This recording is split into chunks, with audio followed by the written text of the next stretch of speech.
Hello students, this is the continuation of the previous video of chapter 6, Effect of the British Rule in India. Now we'll continue, open page number 34. With the help of the raw materials produced in India and the money collected from India, the business and industries in England prospered. Their mills started progressing. The cloth manufactured in England was imported in India without levying any duty on it, whereas there were taxes up to 80% on the cloth manufactured in India. As a result, textile made in India became costlier in the Indian market itself. तो raw material India में produce हो रहा था और पैसा इकट्ठा कर रहे थे, उसकी मदद से बिजनेस और इंडस्ट्रीज़ इंग्लैंड में थी वो फूलने फलने लगी और उनका प्रोग्रेस होने लगा। वहाँ की मिल्स में तरक्की होने लगी। जो कपड़ा इंग्लैंड की फैक्ट्री में मैन्युफैक्चर हो रहा था वो इंडिया में लाया जाता था बिना टैक्स दिए, जबकि जो कपड़ा इंडिया में मैन्युफैक्चर हो रहा था उस पे 80% टैक्स लगाते थे। इसी वजह से जो टेक्सटाइल इंडिया में बन रहा था वो इंडिया में ही महंगा बिकने लगा। The Indian handicraft and cottage industries could not withstand the competition and they could not sustain themselves. Many skill-based industries of our country like textile industry, glass, paper, mineral, shipbuilding, etc. got ruined due to the policies of the British. Lakhs of skilled workers became unemployed. Gradually, the poor workers of the rural areas of India became poorer. तो handicraft यानी हस्तकला और cottage industries थे वो इस competition में नहीं खड़े रह पाए और अपने आप को बचा भी नहीं पाए। बहुत सारी इंडस्ट्रीज़ में कला की ज़रूरत थी, जैसे टेक्सटाइल में glass, paper, mineral, ship building, वो सब बर्बाद हो गए इन ब्रिटिशर्स की पॉलिसी की वजह से। लाखों की संख्या में जो काबिल कारीगर थे, स्किल्ड लेबरर्स, काबिल कारीगर थे, वो बेरोज़गार हो गए, अनएम्प्लॉयड। गरीब किसान या तो गरीब कारीगर थे जो रूरल एरियाज़ के, वो ज़्यादा गरीब हो गए। जो गांव में रहते थे, जो किसान थे, जो कारीगर थे, वो और गरीब हो गए। Now page number 35. Suspicions about the reforms. When William Bentinck came to India, liberal thinking was getting its stronghold in England. This way of thinking slowly reached India.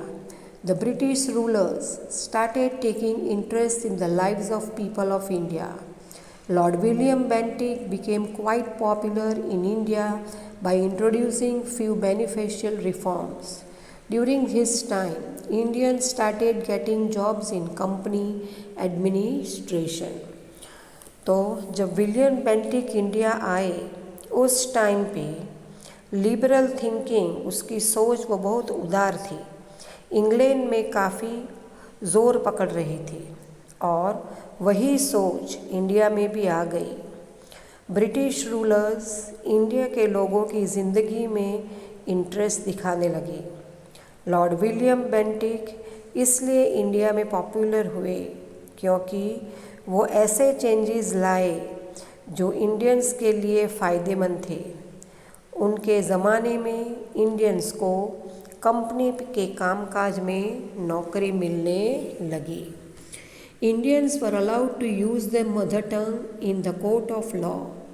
Raja Ram Mohan Roy and other social reformers were constantly making efforts to stop the evil practice of sati. Bentinck agreed to these efforts and passed a law in 1829 to ban the practice of sati. तो Indians अपनी मातृभाषा का court में इस्तेमाल कर सकते थे, राजा राम मोहन रॉय और उनके जैसे और समाज सुधारक, सोशल रिफॉर्मर समाज सुधारक थे, वो बार बार ये कोशिश कर रहे थे कि सती प्रथा को बंद किया जाए। बेंटिक ने राजा राम मोहन रॉय और दूसरे सुधारकों की कोशिश को एग्री किया और 1829 में उन्होंने एक लॉ पास किया जिससे सती प्रथा बंद हो गई। During the time of William Bentinck, the English rulers tried to eradicate the social evils as per the will of the social reformers. The orthodox class witnessed these reforms with suspicions. जिस समय William Bentinck थे, उस समय के rulers ने बहुत कोशिश की कि समाज की जो बुराइयां हैं, सोशल इविल्स, वो ख़त्म की जाए। जैसे सोशल रिफॉर्मर, समाज सुधारक चाहते थे, लेकिन ये रूढ़िवादी लोग, ऑर्थोडॉक्स रूढ़िवादी लोग जो थे, वो ये बदलाव को एक शंका की नज़र से देखने लगे। The company has passed a resolution to spend 1 lakh rupees every year on education, but it was not implemented. Finally, an education committee was formed during the time of Bentinck. In the year 1834, Lord Macaulay thought of introducing English education in India. However, the educational method advocated by Macaulay could not benefit the youth. तो company ने एक ऐसा resolution, प्रस्ताव पास किया कि 1 लाख रुपये हर साल पढ़ाई में खर्च किए जाएंगे, लेकिन वो लागू नहीं हो पाया। तब बेंटिक के टाइम पर एक एजुकेशन कमेटी बनाई गई।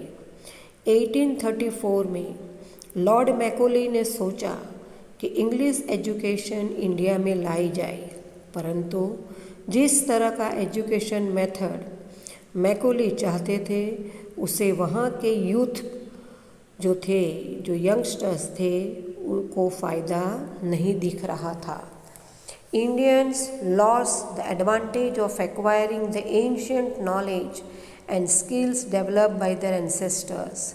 The method of British education system was opposed by a number of intellectuals, and Mahatma Gandhi called it as to give millions the knowledge of English is to enslave them, that by receiving English education we have enslaved the nation. Later, 3 universities were established in 1857. The Britishers could get educated workforce due to the introduction of English education. Alongside, it also developed nationalistic thinking among the educated Indians. तो इसका नतीजा ये आया कि Indians की जो खुद की अपनी पुरानी नॉलेज थी, जो कला थी उनके एंसेस्टर्स, पुरखों के द्वारा बनाई गई थी, उसका ये लोग फ़ायदा नहीं उठा पाए। जो इंग्लिश एजुकेशन सिस्टम का मेथड था, उससे बहुत सारे विद्वानों ने विरोध किया।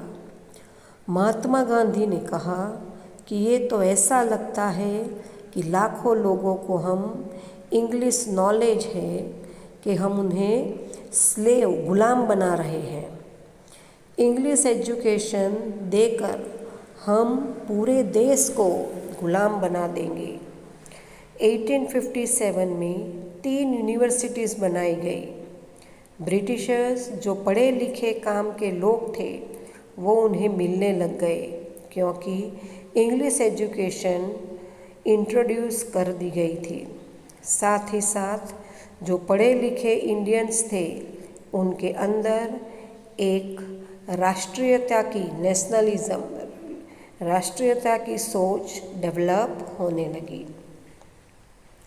Many machines were invented to facilitate the industries, transport and communication.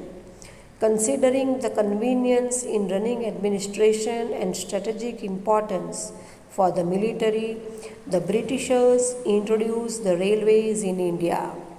तो बहुत सारी नई मशीनें का आविष्कार हुआ, इन्वेंट हुई, ताकि इंडस्ट्रीज़, ट्रांसपोर्ट और कम्युनिकेशन को फ़ायदा हो। ये बात ध्यान में रखते हुए कि इससे कामकाज करने में आसानी रहेगी और जो मिलिट्री फोर्सेस है उसको भी फ़ायदा होगा, ब्रिटिशर्स ने इंडिया में रेलवे इंट्रोड्यूस की। And see below in the box things to no.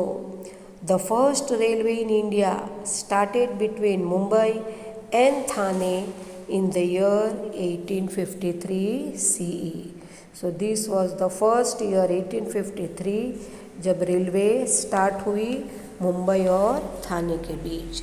Now turn your page number 36.